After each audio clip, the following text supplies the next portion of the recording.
Olá, hoje eu e meus colegas vamos apresentar para vocês as células-tronco embrionárias, mesenquimais e IPS. Eu sou a Giovana e meus colegas são Gustavo e Letiane. O que são as células-tronco? As células-tronco são células que têm capacidade de se autorrenovarem, mantendo-se indiferenciadas até que sejam estimuladas por fatores determinados e passem assim a se diferenciar. Elas são passíveis de originar pelo menos um tipo celular em estágio mais avançado de diferenciação e possuem características de serem células não especializadas, ou seja, elas não possuem nenhum comprometimento morfológico funcional com nenhum tipo celular. Então, elas podem ou se autorreplicar, gerando outras células idênticas, ou se diferenciar em diferentes tipos celulares, diferentes tecidos. Assim, os grupos de origem de células-tronco podem ser principalmente dois: embrionárias, que é as que derivam da massa celular interna do blastocisto, elas são pluripotentes e possuem grande plasticidade, ou as adultas, que são células em estado mais diferenciado, podem ser obtidas em vários tecidos adultos e têm como função principal a característica de manter a homeostase, ou seja, elas se proliferam para combater qualquer tipo de lesão que tenha ocorrido ali. Dessas, as principais são as células-troncos hematopoética e as células-tronco mesenquimais, que, como órgão de exemplo, podem ser obtidas da medula óssea vermelha.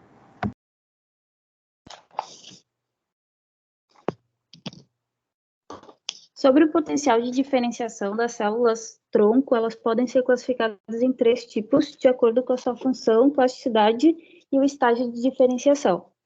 Elas são classificadas em totipotentes, pluripotentes e multipotentes. As totipotentes podem originar qualquer tipo celular, bem como um organismo totalmente funcional, inclusive com sistema nervoso central e sistema nervoso periférico. Elas são células do embrião recém-formado, têm potencial para originar, inclusive, as células dos folhetos extraembrionários. Porém, essas células têm pouco tempo de vida e elas desaparecem poucos dias depois da fertilização. As pluripotentes também podem originar qualquer tipo celular, mas elas não podem gerar um organismo completo, porque elas não originam células dos folhetos extraembrionários. Elas são encontradas após o 4º dia de fecundação e participam da formação de todos os tecidos do organismo. Tanto as células pluripotentes quanto as totipotentes são encontradas somente em embriões. As células multipotentes, elas são células-tronco um pouco mais diferenciadas, presentes também no indivíduo adulto. Ela tem capacidade de gerar um número limitado de tecidos e são designadas de acordo com o órgão do qual elas derivam, e elas originam apenas células destes órgãos, possibilitando a regeneração tecidual local.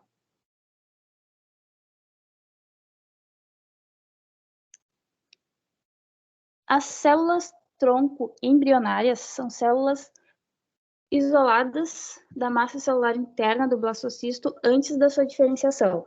Elas têm capacidade de diferenciação total e são chamadas de pluripotentes. Elas têm capacidade de proliferação ilimitada quando cultivadas in vitro. E são capazes de gerar células dos 3 folhetos embrionários. São dessas células que derivam todos os tecidos e órgãos de um organismo. Em geral, essas células apresentam altos níveis e uma alta atividade da enzima telomerase, quando em cultura por longos períodos. A telomerase ela é responsável pelo reagrupamento dos telômeros cromossômicos após as divisões celulares, o que impede a senescência celular.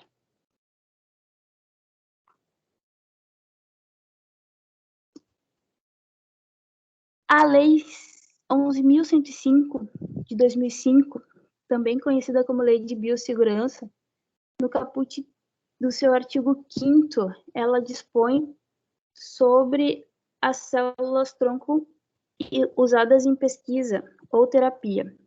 E ela diz que essas células-tronco embrionárias, elas devem ser produzidas in vitro, elas devem ser inviáveis para reprodução, elas devem estar congeladas há pelo menos 3 anos, e em todos os casos é indispensável o consentimento dos genitores, e esse E esse pedido deve tramitar pelo Comitê de Ética antes de começarem as pesquisas com essas células. Existem algumas discussões acerca da utilização das células-tronco embrionárias, principalmente de cunho ético, jurídico e religioso, porque o isolamento das células-tronco requerem necessariamente a destruição do embrião. A primeira legislação do Brasil a regulamentar a utilização das células-tronco, que é a Lei de Biossegurança, ela teve envolta em discussões e polêmicas na época da votação e chegou a ser apontada como inconstitucional, com a argumentação de que a vida humana acontece na fecundação e a partir dela, e que o zigoto constituído por uma única célula já é um ser humano embrionário. Mas aí, quando é que começa a vida? A Constituição Federal, no artigo 5º, trata como fundamento essencial o direito à vida. E existem algumas teorias aceitas atualmente de quando começa a vida. A teoria concepcionista diz que a vida humana merece plena proteção jurídica e, desde a fase embrionária, se dará gozo da proteção dos direitos. É a teoria mais aceita pelo nosso ordenamento jurídico, uma vez que no seu parágrafo 2º do Código Civil põe a salvo, desde a concepção, os direitos do nascituro. A teoria da nidação diz que a vida começa com a fixação do embrião no útero, uma vez que esse é o único ambiente em que ele terá a chance de se desenvolver. Levando em conta que a nidação só acontece a partir do 40º dia, essa é a teoria mais aceita, mais defendida pelos pesquisadores de célula-tronco em embriões congelados. E a teoria neurológica diz que o marco inicial da vida humana se dá com o início da atividade cerebral, sendo que a morte, o fim da vida, é marcado pelo término das atividades elétricas do cérebro. E assim, o que diferencia uma célula-tronco embrionária de uma célula-tronco mesenquimal? Bom, uma célula-tronco mesenquimal é uma célula multipotente não hematopoética, ou seja, ela tem menor capacidade de diferenciação que uma célula-tronco embrionária. Elas têm a capacidade de autorrenovação e têm a capacidade de diferenciar-se em tecidos mesenquimais. Os tecidos mesenquimais aos quais elas podem dar origem são linhagens derivadas da mesoderma embrionária, as quais são osteogênica, adipogênica e condrogênica. Na imagem ao lado, em 1, vê-se tecido da medula óssea e em 2, vê-se tecido adiposo de cão, nas 3 tipos de linhagens derivadas, ou seja, 1A osteogênica, 1B adipogênica e 1C condrogênica. Mas então, como diferenciar-se uma célula-tronco mesenquimal de outras? Segundo a Sociedade Internacional de Terapia Celular, existem 3 características que devem ser apontadas para que uma célula seja considerada uma célula-tronco mesenquimal. Primeiro é a capacidade dela de se aderir à superfície que ela foi colocada. Isso advém logo dessa primeira observação na década de 70. A segunda é uma série de marcadores de superfície os quais elas devem ter. Uns têm que ter mais de 95% de presença e outros têm que ter menos de 2%, ou seja, uma característica muito específica para que ela seja considerada célula-tronco mesenquimal. Por fim, para que ela seja considerada uma célula desse tipo, ela tem que conseguir se derivar em tecido adiposo, tecido gorduroso ou tecido cartilaginoso. Dessa forma, quais são as melhores fontes para se retirar células-tronco mesenquimais? A mais rica nesse tipo de célula e a de mais fácil acesso é o tecido adiposo, pois com uma simples lipoaspiração e depois separação celular, consegue-se que 2% das células nucleadas totais desse tecido sejam células-tronco mesenquimais, que comparado à medula óssea, que por exemplo é 0,005% do total das células, é um método muito mais fácil e muito menos invasivo. Mas ela já foi documentada também no cordão umbilical, no líquido amniótico e na polpa dentária. Bom, as células-tronco pluripotente induzidas, ou iPSCs, elas são semelhantes às células embrionárias em termos de morfologia, expressão gênica, estados de diferenciação e padrão epigenético. Porém, como essas células embrionárias envolviam muitos conflitos éticos e religiosos no seu uso, as iPSCs elas foram um tipo de alternativa criada para que se pudesse utilizar na medicina regenerativa e terapia celular. Essas células foram produzidas pela primeira vez por Takahashi e Yamanaka, em 2006, a partir da transição de 24 diferentes fatores de transcrição. Destes 24, os autores selecionaram 4 que que eram os necessários para modificar o fenótipo dos fibroblastos em camundongos. Esses fatores ficaram conhecidos como os fatores de Yamanaka, ou Yamanaka Factors, e esse trabalho foi o que abriu, digamos assim, a era da reprogramação celular. No outro ano, em 2007, esses mesmos autores produziram iPSCs a partir de fibroblastos humanos, utilizando aqueles mesmos 4 fatores, porém agora de origem humana. Só que eu achei interessante trazer para vocês que, além da reprogramação celular, tem outro mecanismo que aumenta o potencial de diferenciação em células diferenciadas, que é a transdiferenciação, onde uma célula diferenciada gera outro tipo celular também diferenciado, sem a formação de intermediários pluripotentes, e alguns estudos até já utilizam essa técnica que vem sendo usada mais profundamente. Quais são as vantagens de uso das iPSCs?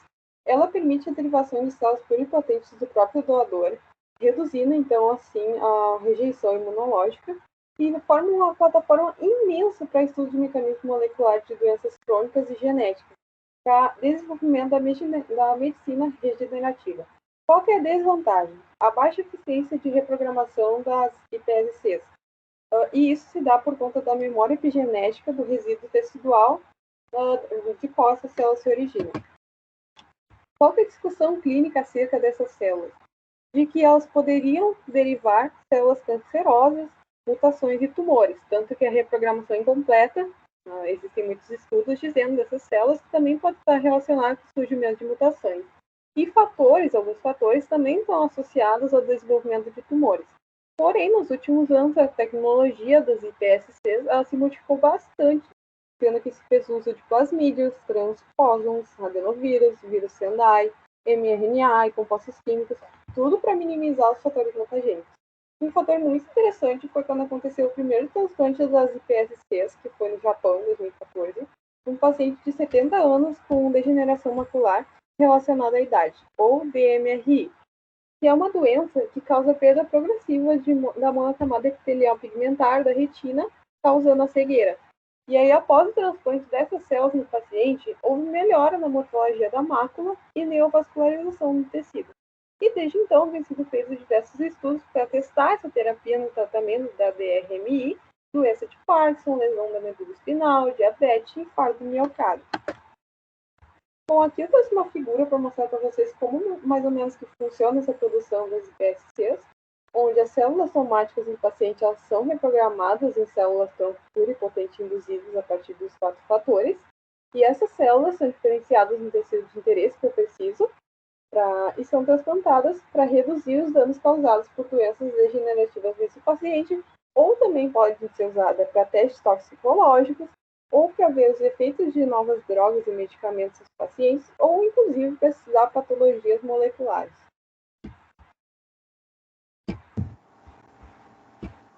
Assim, como um caso clínico das células-tronco mesenquimais, eu trouxe um estudo que avalia o uso de células-tronco para tratar lesões no joelho. Pois, como todos sabemos, lesões no joelho e tratamentos são coisas invasivas, complexas e que nem sempre resolvem o problema. No Brasil, a vanguarda desse tratamento, que seria a utilização de células-tronco mesenquimais para a produção de membranas que vão ser implantadas nas articulações, é feita pelo doutor cirurgião ortopédico Tiago Lazzaretti Fernandes, no qual este viu, durante seus 15 anos de trabalho, que a utilização de células-tronco mesenquimais para isso é uma utilização muito segura, pois nenhuma delas apresentou algum tipo de efeito adverso grave ou sequer formação tumoral, ou seja, ela é um potencial prevenidor de problemas futuros para o tratamento de lesões no joelho e um prognóstico de saúde para o paciente. Um caso clínico para as células iPSCs é a reversão da hiperglicemia em modelos de camundongo diabético usando as células do tipo beta-pancreáticas derivadas dessas células. O que é isso? Isso é um artigo que eu trouxe para vocês de 10 anos atrás. E nesse artigo é descrito uma potencial cura para diabetes usando uma terapia celular para melhorar os sintomas associados à secreção de insulina reduzida e também a sensibilidade dessa insulina no organismo. Então, a partir do uso dos iPSCs, esses autores eles derivaram células semelhantes às betas pancreáticas, ou seja, aquelas células secretoras de insulina que estão nas ilhotas pancreáticas, mas em camundongos.